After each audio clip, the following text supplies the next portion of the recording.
Summary of act 3 Julius scissor. इस act में Julius Caesar senate की तरफ बढ़ रहा है और सारे कॉन्स्पिरेटर्स उसके साथ में हैं। उसे मालूम ही नहीं है कि उसकी मौत उसके साथ चल रही है। रास्ते में उसे सूथसेयर मिलता है जिसने उसे पहले वॉर्न किया था आइड्स ऑफ मार्च के लिए। सीजर सूथसेयर को देख के कहता है कि सूथसेयर, आइड्स ऑफ मार्च तो आ गए हैं, अब बोलो।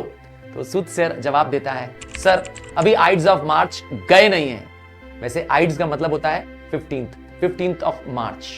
और रास्ते में ही आर्टिमिडोरस मिलता है जिसके हाथ में एक लेटर होता है जिसमें सारे कॉन्स्पिरेटर्स के नाम लिखे होते हैं, पर ब्रूटस और सारे सेनेट के मेंबर्स उन सब के साथ होते हैं। और इस भीड़ में सीजर प्राउड होने की वजह से और आर्टिमिडोरस का लेटर रिजेक्ट कर देता है।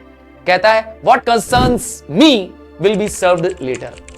और इसी वजह से आर्टिमिडोरस अपनी बात सीजर तक नहीं पहुंचा पाता है। सीजर सेनेट में पहुंचता है और वहां पर ट्रिबोनियस सीजर के सबसे प्यारे दोस्त मार्क एंटोनी को अपने साथ बाहर ले जाता है।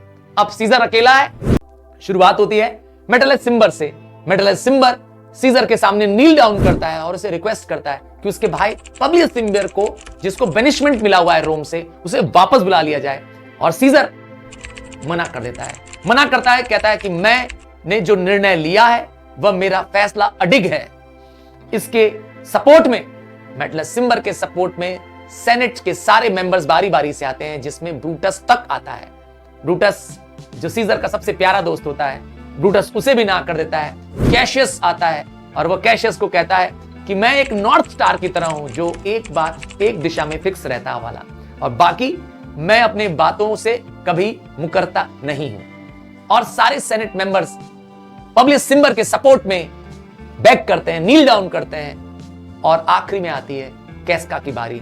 कैस्का अपने डैगर से सीजर को मारता है और कहता है कि मेरे हाथ बोलेंगे मेरे बदले। और उसके बाद चुनकर सारे सेनेट के मेंबर्स सीजर को वार करते हैं। आखिरी वार होता है ब्रूटस का, उसके सबसे प्यारे दोस्त का। और सीजर अपना चेहरा छुपा लेता है और बोलता है एट टू ब्रूट। ये 3 शब्द बोल करके पोम्पे की स्टैच्यू के नीचे सीजर मर जाता है। और आवाज आती है चारों तरफ से चिल्लाने की। सिन्ना चिल्लाता है कि लिबर्टी मिल गई देश को, फ्रेंचिजमेंट मिल गया।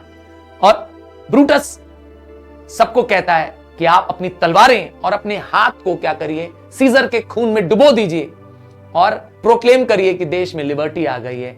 हां, देश रिपब्लिक रहेगा। सीजर के डर से देश को अब जीना नहीं होगा। और मार्क एंटोनी का सर्वेंट आता है, ब्रूटस के सामने रिक्वेस्ट करता है कि मार्क एंटोनी आपसे मिलना चाहते हैं और वह आपके सपोर्ट में खड़े होने को तैयार है, बस आप उनको बता दीजिए कि सीजर को मारना क्यों जरूरी है। मार्क एंटोनी सारे सेनेट के मेंबर से हाथ मिलाता है और सीजर की डेड बॉडी के सामने मिलाता है। और ब्रूटस उसे यकीन दिलाता है कि मैं तुम्हें सेटिस्फाई कर दूंगा। मार्क एंटोनी ब्रूटस से रिक्वेस्ट करता है कि वह सीजर की डेड बॉडी को कॉमन पल्पिट पर, अर्थात पब्लिक प्लेटफॉर्म पर ले जाना चाहता है और उसका फ्यूनरल स्पीच देना चाहता है। ब्रूटस तैयार हो जाता है और यह भी ब्रूटस की एक बहुत बड़ी गलती होती है। कैशियस मना करता है कि वह ब्रूटस को समझाता है कि तुम इस बात पे एग्री मत होना। ब्रूटस के आगे कैशियस की नहीं चलती है और मार्क एंटोनी को मौका मिल जाता है पब्लिक प्लेटफॉर्म पर आकर के स्पीच देने का। शर्त एक होती है कि ब्रूटस पहले स्पीच देगा और उसके बाद मार्क एंटोनी स्पीच देगा।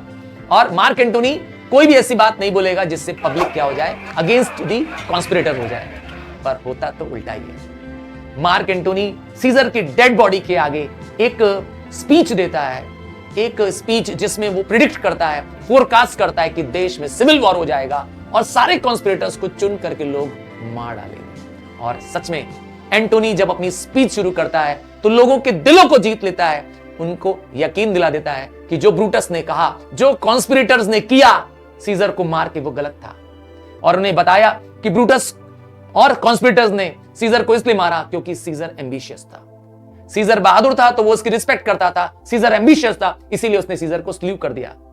सारे लोग ब्रूटस की तारीफ करते हैं, पर एंटोनी की स्पीच के बाद एंटोनी ये प्रूव कर देता है कि ब्रूटस और वो सारे कॉन्स्पिरेटर्स गलत हैं। वो प्रूव कर देता है कि सीजर एम्बिशियस नहीं था।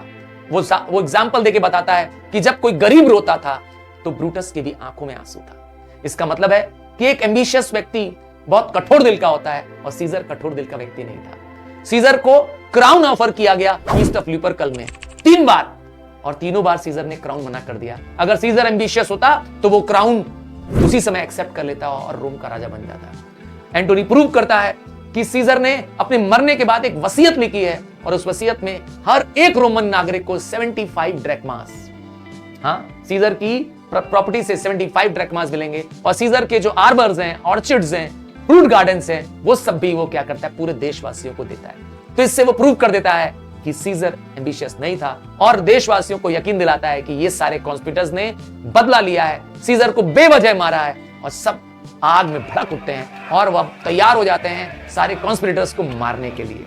और इसी एक्ट में सिन्ना द पोएट, जो कि एक्चुअली में एक कॉन्स्पिरेटर नहीं है, वो भी इस मॉब के हाथ, वो जो लोग अब एकजुट हो गए हैं और किसी को भी छोड़ने को तैयार नहीं है, वो सिन्ना द पोएट को भी बेवजह मार देंगे। This brings to the end of the act 3, Julius scissor.